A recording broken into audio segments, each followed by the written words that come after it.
Capítulo 10.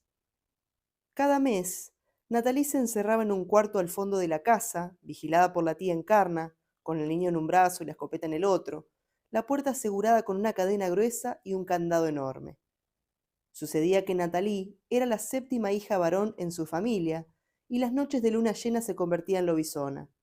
Si no la cuidábamos así, después se hacía daño a sí misma, se convertía en alucinación de borrachos y pasto de noticieros y despertaba bajo los árboles con la ropa hecha jirones. Por haber nacido séptima hija varón, Natalie era ahijada del presidente Alfonsín, que había estado presente en su bautismo, y desde entonces toda su familia y la gente cercana eran radicales en lugar de peronistas, aunque hasta entonces les hubiera interesado un bledo la política. Natalie lloraba lágrimas azules cada vez que escuchaba la canción de Julio Iglesias, que llevaba su nombre, y decía que era capaz de cometer crímenes espantosos cada noche de luna llena, si no se encerraba en aquel cuarto. Por eso se había mudado a lo de tía Encarna, y por eso le pedía por favor cada mes que se encargara de encadenarla, toparla, o desmayarla de un golpe en la frente si ella se ponía brava, porque bestializarse tiene consecuencias irreversibles para el cuerpo. Antes de salir a trabajar, nosotras íbamos a hacerle un rato de compañía detrás de la puerta, le cantábamos y le preguntábamos si se sentía bien, pero ella solo respondía con gruñidos. Muy rara vez dejaba oír su voz de travesti whiskera, y en esos casos se limitaba a decir que jamás estaría todo bien y que la dejáramos en paz. Pero no había paz para Natalie, antecesora de todas las travestis en la mutación de personalidad y responsable de contagiar de animalismo a María la Muda. Pobre Natalie, murió joven, devastada por su particularidad, luego de envejecer aceleradamente, tal como envejecen las perras, las lobas y las travestis. Un año nuestro equivale a 7 años humanos. Lo más triste era que el resto de los días Natalie se portaba como un sol con el brillo de los ojos. Le soplaba la panza, jugaba con él a aparecer y desaparecer. Era tan buena Natalie que se nos hacía imposible asociar a aquella bestia que mostraba los dientes y rugía desde la oscuridad del cuarto con la mujercita de rasgos mulatos, que era la preferida de la pensión el resto del mes. Pero todas lo sabíamos. Natalie tenía una dentadura que podía masticar huesos humanos como si fueran fruta madura. Habíamos terminado por organizar la rutina de la casa alrededor de su ciclo. Decíamos que era como la menstruación de nuestra manada.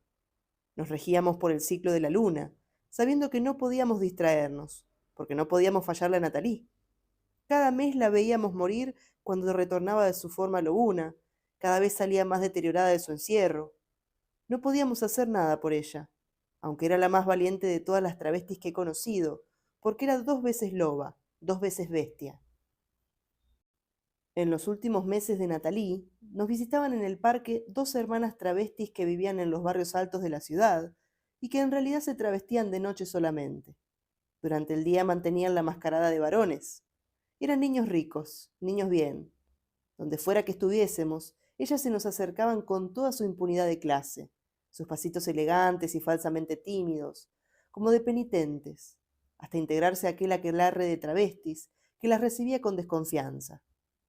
Pero ellas enseguida abrían sus bolsos Chanel y sacaban botellas de alcoholes sofisticadísimos que robaban de las casas de sus padres cuando ellos estaban de viaje alrededor del mundo. Esos alcoholes nos sabían un poco agrios y un poco fuertes, lo que suele ocurrir cuando se dilapidan determinados lujos en determinada gente. Nosotras no sabíamos apreciar los buenos licores, nos arruinaban el semblante. Estábamos acostumbradas al golpe seco del whisky barato, la ginebra, el ron, el anís, mezclados con clonazepam o cocaína, o con gaseosa si no había otra cosa.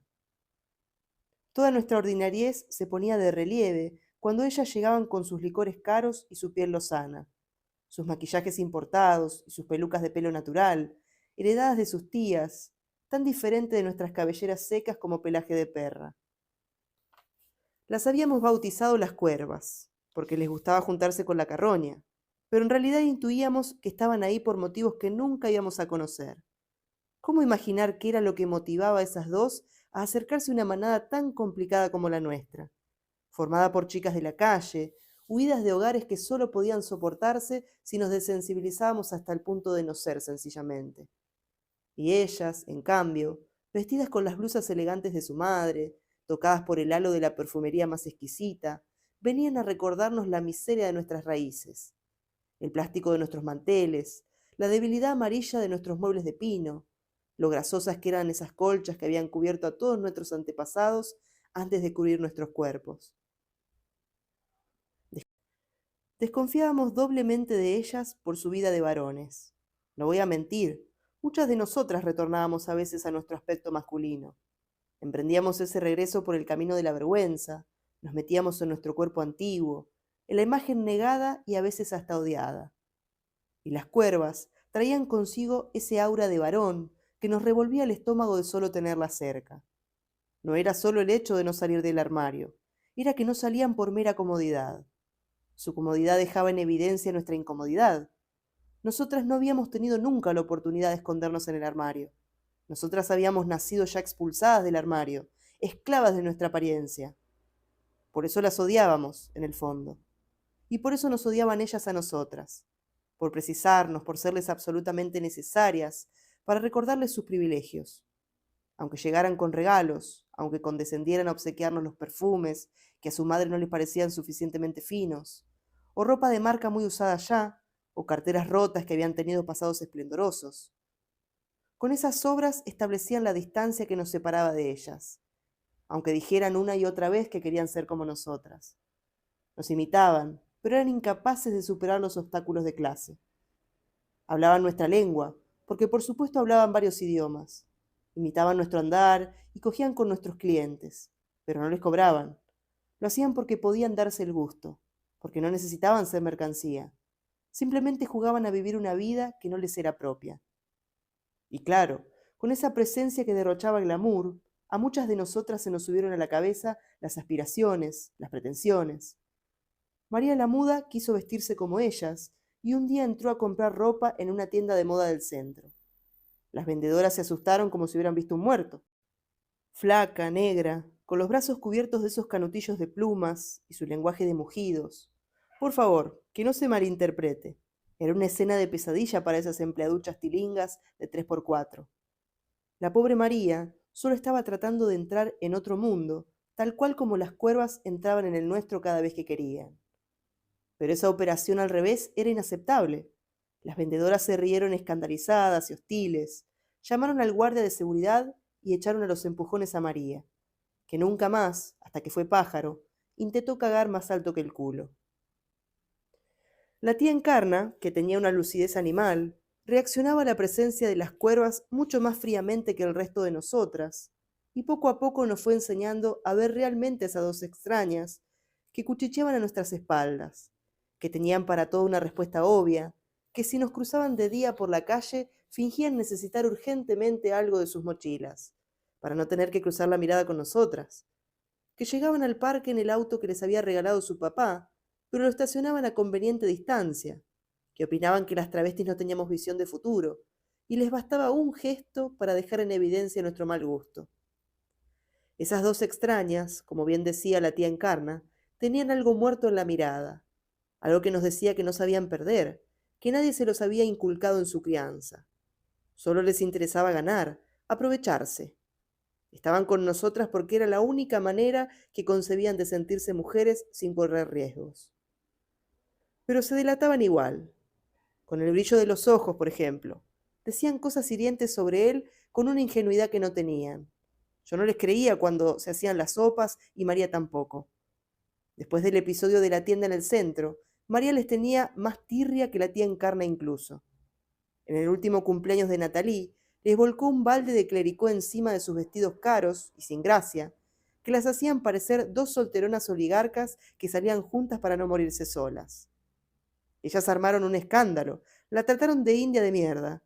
Entonces Natalie clavó sobre la mesa el cuchillo de carnicero con el que estaba cortando su torta y le susurró que repitieran lo que acababan de decir, si se atrevían, que repitieran lo que habían dicho sobre su amiga.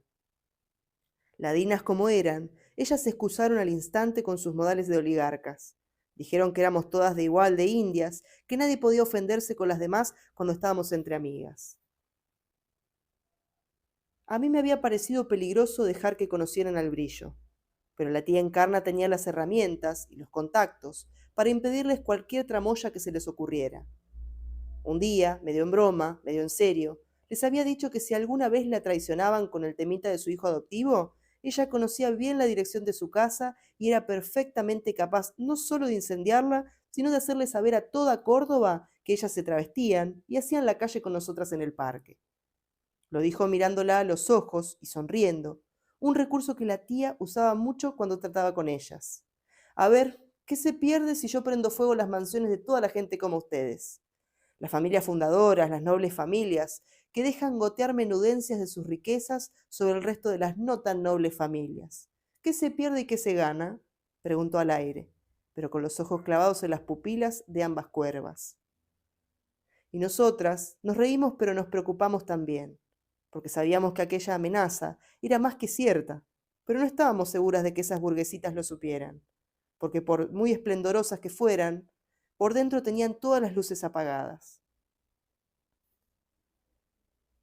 De Olinda Correa, santa popular, milagrosa, mito indio robado por los cristianos y conocido como la difunta Correa, tiene 10 años.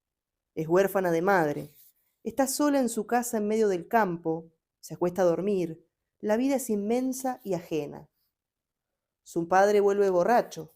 Entra a la habitación, la ve durmiendo y la confunde con su madre. Se inclina sobre ella y huele la transpiración de niña, que lo marea y asquea un poco, pero igual la besa en la boca. Deolinda despierta y se queda petrificada en la inmensidad de la vida y de la noche. Así conoce su primer y gran secreto. Algo comenzó en esa penumbra. Hablo de mi penumbra ahora, hablo de mí misma, hablo de la sensación de estar tragando puñados de tierra de la mano de Dios. Una noche encontramos a una compañera muerta, envuelta en una bolsa de consorcio, tirada en la misma zanja en donde había aparecido el brillo de los ojos. La descubrimos en una de nuestras escapadas de la policía, que otra vez andaba reclutando putas para llevar a sus calabozos y ejercer su crueldad. Corremos, cruzamos como liebres la avenida del Dante. Sobre nuestros zapatos de taco aguja y plataforma, saltamos arbustos y pozos que nos salen al paso. Nos arrojamos a la zanja, nos quedamos inmóviles como cadáveres y ahí nomás nos sorprenden el mal olor y las moscas. La tía Encarna desgarra la bolsa negra con las uñas y se topa con el rostro desfigurado de su amiga, ya invadido por una población de gusanos que la devoran. Encarna grita, como para ser escuchada por Dios. ¿Por qué? ¿Por qué? Toma la cabeza de la muerta entre las manos, la estrecha contra su pecho. Las lágrimas bañan su rostro y también los nuestros. ¿Por qué? ¿Por qué? Con la cabeza de la muerta entre las manos, da el primer golpe contra el suelo, como si quisiera reventarla de rabia. ¿Por qué? ¿Por qué? Saltan gusanos y se agitan las moscas. La tía Encarna sigue golpeando la cabeza contra el suelo, y una vez y otra vez pregunta, sorbiéndose los mocos y las lágrimas. ¿Por qué no te defendiste? ¿Por qué no te defendiste? María intenta calmarla, pero la tía Encarna la muerde furiosa y jura vengarse del que haya cometido aquella cobardía. Matar a una de nosotras, matar a una travesti, cometer un daño así. Mientras el niño crece, se alimenta, duerme en brazos de la tía Encarna. Es moreno y enérgico. Sus demandas llenan la pensión y desesperan a todas. La tía Encarna se ha puesto redonda, suave, vive de rentas, a su edad, por fin puede decir que vive una vida tranquila. El olor agrio del bebé perfuma su cama. Ella lo ama, todas lo amamos. El niño nos sonríe, duerme, es como un pancito, eso nos parece. La tía Encarna, que es devota de la difunta Correa, dice que el niño es en realidad el hijo de la difunta, que la gente no se preocupa por esa parte de la historia, porque al niño lo criaron un grupo de travestis que trabajaban en el Parque Sarmiento.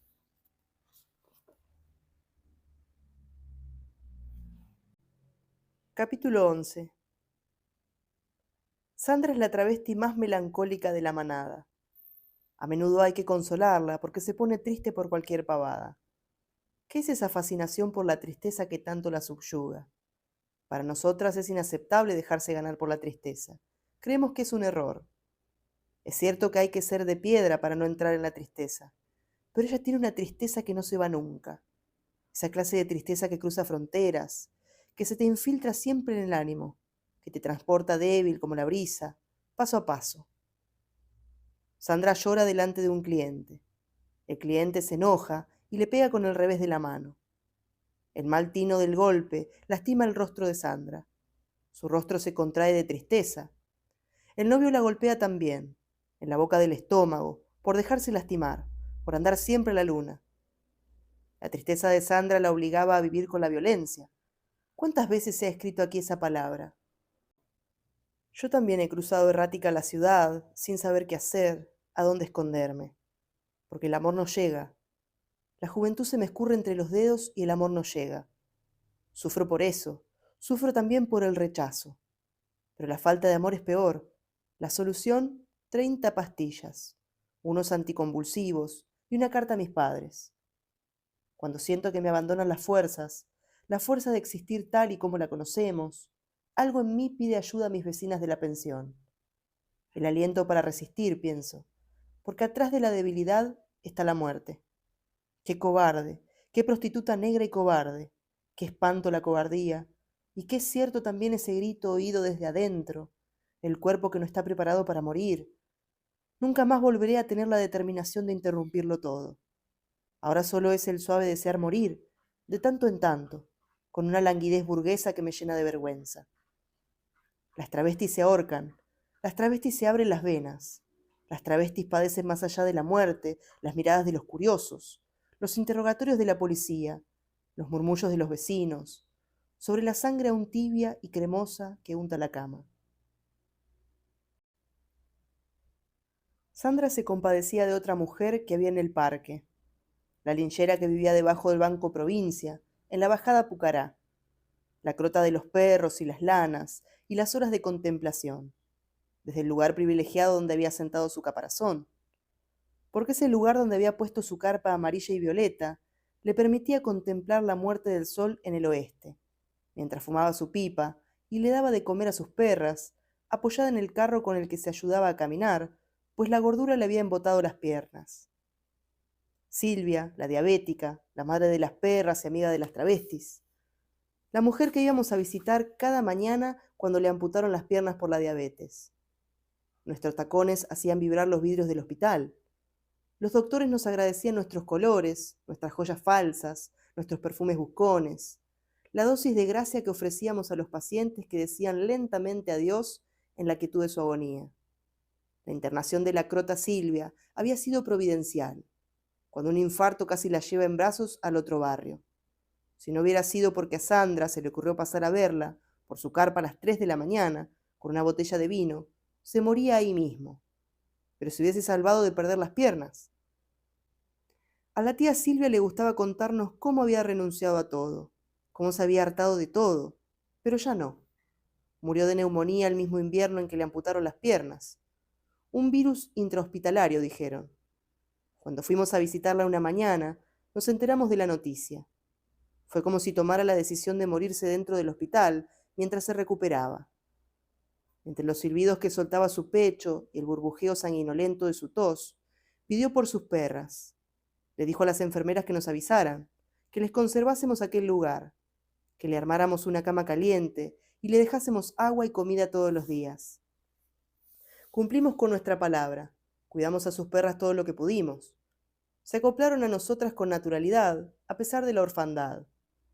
Nos habíamos dividido la tarea de juntar comida, que no era más que lo que nos sobraba a nosotras, que ya éramos las obras de la ciudad. Las perras se nos acercaban y lamían nuestras manos. Algunas se ponían nerviosas y parecían que nos iban a morder, pero las otras las echaban para que no nos ensuciaran la ropa.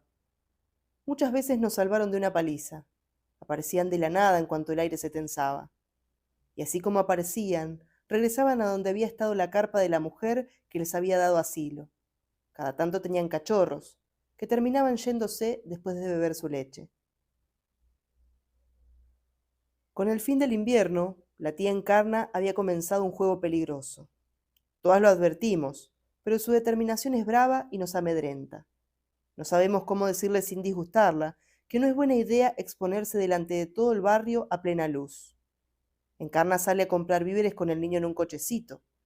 Dice que necesita hacerlo, que necesita caminar bajo el sol con él, ir a sentarse en una plaza y verlo dormir, mostrar al mundo a su niño, ese niño encontrado en una zanja. Es una imagen perturbadora para la gente de la calle. A veces salimos en grupo para no dejarla sola, pero es peor, como un peligro accesorio, un apéndice a todos los peligros que nos asedian.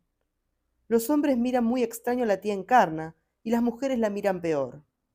Ella lleva al niño en sus brazos y María la Muda va a su lado, con una mochila al hombro cargada con todo lo que el brillo necesita. Se sientan en una plaza y se dejan envolver por el poder de la transparencia. El clima es benevolente. El resplandor del sol empieza a imprimirse en su piel, sobre sus mejillas afeitadas y maquilladas. Es mi sobrino, dice la tía Encarna cuando alguien la mira interrogativamente. El hijo de mi hermana que vino de Formosa. Ella está en silla de ruedas, así que el niño lo paseo yo. Y cuando le preguntan por el padre, dice, ¿el padre? Se fue a probar suerte a España. Y la gente al principio le cree, porque en esta época de crisis todo el mundo se va a España. Pero entonces la miran las manos grandes, la cara maquillada, la escrutan sin disimulo, hasta que María se pone de pie y apura los trámites para el regreso a casa y logra que la cosa no pase a mayores. Hasta que un día el kiosquero de la esquina nos grita, nos trata de putos robachicos. La tía Encarna se vuelve entonces hacia María, le dice tenémelo, le entrega el brillo de los ojos y a continuación se encarama sobre el mostrador del hombre y lo toma por las solapas de la camisa grasienta. Cuando el señor Cuarracino dijo que los putos y los trabas debíamos irnos a vivir a una isla, le tendríamos que haber hecho caso, pero nos quedamos acá como unos idiotas, le dice, bien cerca de la cara, metiéndole tanto miedo que el mal hombre empieza a pucherear y pide perdón como un cobarde. Un día vamos todas a tomar el sol a la isla de los Patos, en Alberdi. Vamos en minifalda y musculosas, muy cortitas, o directamente en corpiño, atrevidas. Nos tiramos en el pasto y nos untamos Coca-Cola por todo el cuerpo para broncearnos mejor. Estamos cubiertas de azúcar y vienen las abejas. Somos las flores de la isla de los patos. No, en realidad somos nocturnas, ¿para qué negarlo? No salimos de día. Los rayos del sol nos debilitan, revelan las indiscreciones de nuestra piel, la sombra de la barba, los rasgos indomables del varón que no somos. No nos gusta salir de día porque las masas se sublevan ante esas revelaciones. Nos corren con sus insultos, nos quieren maniatar y colgarnos en las plazas. El desprecio manifiesto, la desfachatez de mirarnos y no avergonzarse por ello. No nos gusta salir de día, porque las señoras de la buena sociedad, las señoras de peinado de peluquería y cardigan de hilo fino, nos denuncian por escándalo.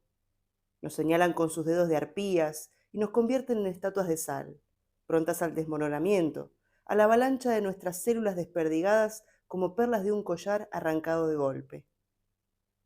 No nos gusta salir de día porque no estamos acostumbradas, porque es imposible acostumbrarse al corsé de sus estatutos. Mejor quedarnos durmiendo, encerradas en nuestros cuartos, mirando telenovelas o haciendo nada. No hacer nada durante el día, borrarse del mapa de la producción. Eso es lo que hacemos. Pero esta tarde hemos decidido ir a tomar el sol. Los primeros soles calientes, los primeros calores, el coqueteo con los chongos, una teta que se escapa, que deja asomar el ojo carnívoro del pezón. El equipo de música a todo volumen, los helados comprados al heladero que nos dijo hermosas, las charlas con la peruana que se sentó a descansar a nuestro lado y también toma un poco de sol pero vestida. Estamos a ir para ser escritas, para ser eternas. Hoy la calle está tranquila. Somos las únicas habitantes de toda la ciudad. Quien nos vea esta tarde, tumbadas sobre el césped, tomando mates al sol, untadas en Coca-Cola, del color del caramelo líquido, va a soñar con nuestros cuerpos y nuestras risas. Será una imagen insoportable, como la visión de Dios. Es por el calor, la rabia que da el calor. Haber vivido tantos años sufriendo esos calores de infierno, esas siestas obligatorias en las cuales jugaba que tenía una casa invisible, fresca, con sus ventanitas con cortinas para resistir el calor del monte. Hacía tanto calor que mi mamá temía que el sopor nos devorara. Dormíamos la siesta transpirando como animales, solas, con ganas de nada, comiéndonos la rabia de ser pobres en un lugar tan inhóspito, turnándonos para ir a buscar agua a una canilla común, porque no se podía beber el agua del pozo. Hacía tanto calor en ese pueblo que todo estaba enfermo. El agua, la tierra, la comida, los corazones, el ánimo. Desde entonces conservo esa rabia del calor. El calor travesti era igual. La pasta de maquillaje que se hacía como un pegote, una máscara de barro caliente que tapaba todos los poros, para que no se escapara el alma por ahí cada vez que recibíamos una agresión. Con la cara hecha máscara, la más bella de todas las máscaras, esos rasgos travestis más reales que nuestros propios rasgos, concebidos para otro mundo, un mundo mejor, donde poder ser esa máscara. Mientras tanto éramos indias pintadas para la guerra, bestias preparadas para cazar en la noche a los incautos en las fauces del parque, siempre enojadas, brutas, incluso para la ternura, imprevisibles, locas, resentidas, venenosas, las ganas perpetuas de prender fuego todo, a nuestros padres, a nuestros amigos, a los enemigos, las casas de la clase media con sus comodidades y rutinas, a los nenes bien todos parecidos entre sí, a las viejas chupacirios que tanto nos despreciaban, a nuestras máscaras chorreantes, a nuestra bronca pintada en la piel contra ese mundo que se hacía el desentendido, su salud a costa de la nuestra, chupándonos la vida por el mero hecho de tener más dinero que nosotras. Así íbamos detrás de los clientes, obligadas al calor, a sentir que no había nada peor que ser una mariquita sofocada por el mundo caliente de los varones, donde todo se resuelve con patadas y trompadas, con el secreto deseo de matarlos a todos, de acabar con el mundo de una vez, a ver si así acababa también la bronca acumulada por ese maltrato perpetuo. Quizá venía de ahí el vicio de robarles dinero de las billeteras. No mucho, 20 pesos, 50 pesos, nada. Ninguna economía familiar se derrumbaría por eso. Es apenas un gesto. Soy joven y creo que es legítimo hacerlo. Que ese dinero me pertenece por estar en situación de desventaja, en la escena en la que ambos estamos en ese momento, el cliente y yo. Después, en sus casas, seguramente echarán en falta ese dinero que yo voy a gastar en alguno de esos pequeños placeres, con lo que se es feliz en la pobreza. Iba mucho al cine en esa época. A veces compraba un libro, a veces alcanzaba para un camisón. Aprendí eso de las otras travestis. Era un saber transmitido. No podía ser de otra manera, después de ese precio miserable puesto a nuestro cuerpo y a nuestro talento para ejercer el oficio. No era una propina, porque no nos era dado con consentimiento. Y sin embargo, era legítimo, en pago por aquella violencia invisible que caracterizaba toda transacción con un cliente, porque toda nuestra existencia era un delito. Yo era una ladrona de 1,70 m que metía la mano en las billeteras con la velocidad de una chispa, cuando se dormían o cuando se iban al baño. Es preciso aprender pronto. Si se piensa más de la cuenta, el cliente sale del baño, te encuentra manoteándole el dinero de la billetera y te golpea. Si no se piensa y en cambio se actúa, el tiempo alcanza para todo. A mí me salía bastante bien, hasta que un día uno de los clientes me mandó un mensaje por el celular. ¿Me robaste plata de la billetera? Yo soy puta, no ladrona, le respondo. No sé bien qué quiero decirle. Él no vuelve más, y es una pena, porque era guapo, pero se lo merecía, igual que los demás, para que sepan que somos más caras que lo que sus mentes heterosexuales pueden imaginar. La noche de mi cumpleaños es la noche más calurosa del año. Decido no trabajar, pero sí pasar un rato a saludar a mis compañeras. En el camino, un cliente me hace una propuesta encantadora y acepto. Cuando finalizo las busco en el territorio habitual y las encuentro rodeadas de una caravana de universitarios que festejan que uno de ellos se ha recibido. Todos niños bonitos pintados como travestis, en una de esas obscenas camionetas 4x4 compradas por sus padres, gracias al sudor de los pobres. Están todos borrachos, festejando y gritándonos los peores insultos que se les pueden dedicar a una persona. A su paso nos riegan con cerveza, aceleran, dan la vuelta completa al parque y vuelven dispuestos a una nueva vejación. Nosotras somos pocas, y a cada segundo nos ponemos más nerviosas y presentimos que todo va a terminar mal. Decidimos escondernos detrás del carrusel, tomar algo fresco en alguno de los carritos, en silencio, para no hacer más palpable el lastre de nuestro hastío. Yo pregunto en voz alta, ¿no los matarían a todos? Angie dice, yo los cogería con un hierro caliente antes. Sandra asiente con la cabeza, sin poder decir una palabra, por el miedo y la impotencia. Así era la rabia que habían inoculado en cada una de nosotras. Tomar la ciudad por asalto, ese era nuestro anhelo.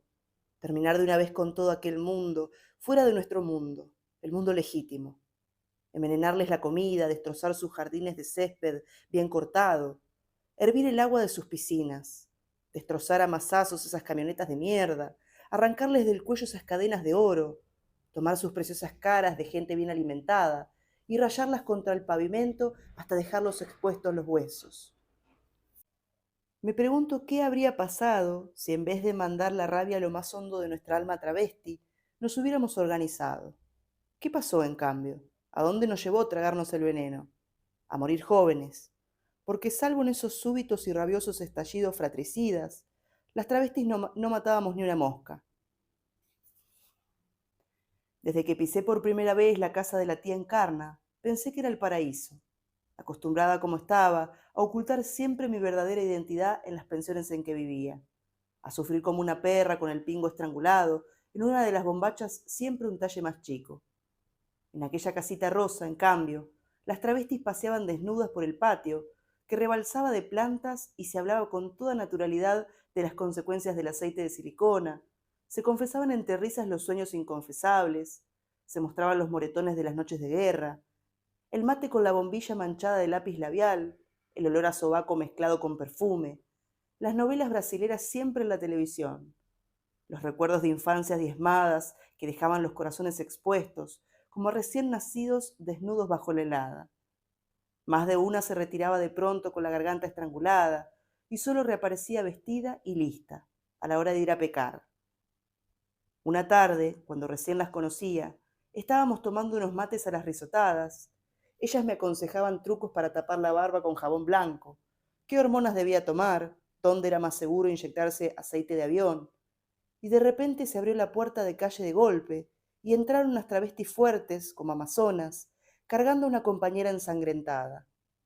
Yo atiné a decir que llamáramos a la policía, pero las chicas eran más sabias y decidieron ocuparse ellas de todo, a puro cariño.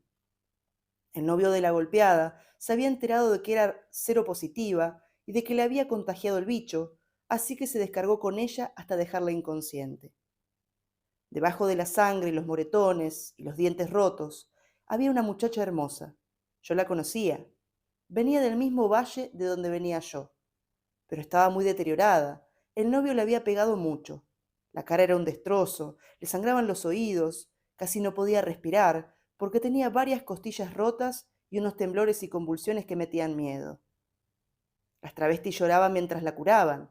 ¿Por qué tanta maldad y salvajismo? ¿Por qué este mundo de mierda? ¿Por qué esta injusticia inmensa? ¿Por qué tantas miserias en nuestro camino? El dolor de una era el dolor de todas.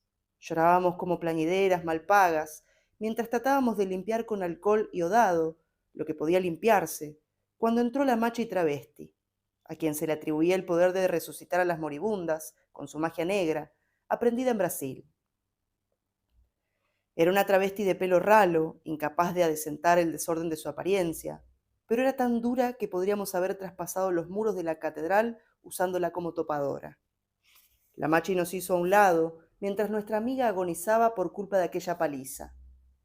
A pesar de lo borracha que estaba, de los restos de lápiz de labios en los dientes, del olor a humo en los pocos pelos que colgaban de su cráneo, la machi se abrió paso hasta la cama pidiendo silencio. Ahí habíamos depositado a la moribunda, en la cama de la tía Encarna, que se había llevado al niño consigo y esperaba en la cocina para ahorrarle al brillo todo lo horrible de la vida. La machi empezó a hablarle a alguien invisible. Le rezo a la Virgen porque es mujer y nos entiende más a nosotras, dijo mientras acomodaba las manos de la moribunda, y ella soltaba un quejido que nosotras sentíamos reptar por nuestro cuerpo, bajar al culo, apretar ahí. La machi rezaba mientras le pasaba las manos por encima de todo el cuerpo, como leyéndola. Cada vez que alguna de nosotras hacía el más mínimo ruido, nos dedicaba una mirada furibunda y seguía rezando en su lengua. Cuando le vino la primera arcada, pidió trapos y agua fría. Después sacó un cigarro maloliente de la bolsa que le colgaba de la cintura y empezó a fumar mirándola, como si estuviera tomándose el tiempo de conocer al demonio que habitaba la moribunda, para salir triunfante de la contienda. De la misma bolsa que le colgaba de la cintura sacó un pedazo de carne seca, lo mordisqueó con los pocos dientes que le quedaban, y comenzó a recitar algo en voz muy baja y muy intensa, mientras fumaba y echaba el humo y la ceniza encima de la moribunda que tosía y se quejaba débilmente, como el cordero al ser desangrado. La machi siguió impávida con su ritual, mientras nosotras no sabíamos qué hacer, salvo ir pasando de mano en mano una botella de vino. Sentíamos frío a pesar de la tarde cálida, un frío adentro del cerebro. Una se ofreció a poner la pava, otra dijo, ay, sí, como si la despertaran de la pesadilla. La machi nos hizo callar, enojada, y siguió rezando y rezando hasta que le vino un eructo poderoso. La plegaria crecía en intensidad, y las arcadas y los eructos también. Era difícil saber si estaba actuando o era verdad todo el numerito del exorcismo, sobre todo viendo que la moribunda apenas podía respirar del dolor. Entonces la machi respiró hondo, puso los ojos en blanco, escupió el pedazo de carne que se había metido a la boca, que ahora era una sustancia negra y viscosa, y comenzó a gritar. Ahí está el que le ha hecho tanto daño, ahí está el maligno, la víbora. Y yo pensé que la única víbora que nos hacía daño era nuestro afán por tener una pija dentro, una pija que nos llenara y nos colmara, y nos exigiera todo nuestro dinero y nos golpeara, porque así de brutas éramos también. La machi estaba dándole pisotones al pedazo de carne hasta que se detuvo de pronto y dijo que solo quedaba el trabajo más agotador, el trabajo de cuidarla. Entonces se fue a la cocina, buscó una escoba y una palita, limpió el desastre y nos dejó con la moribunda. Su trabajo había terminado. Lo que quedaba era la magia de las travestis, limpiar con un paño y agua tibia las heridas, llevar a orinar, la moribunda, sostener mientras cagaba y temblaba, llevarla de nuevo a la cama, envolverla en cobijas, acomodarle el pelo, cantarle en voz baja, una magia de índole más mundana, la que cualquiera podría hacer y no hace.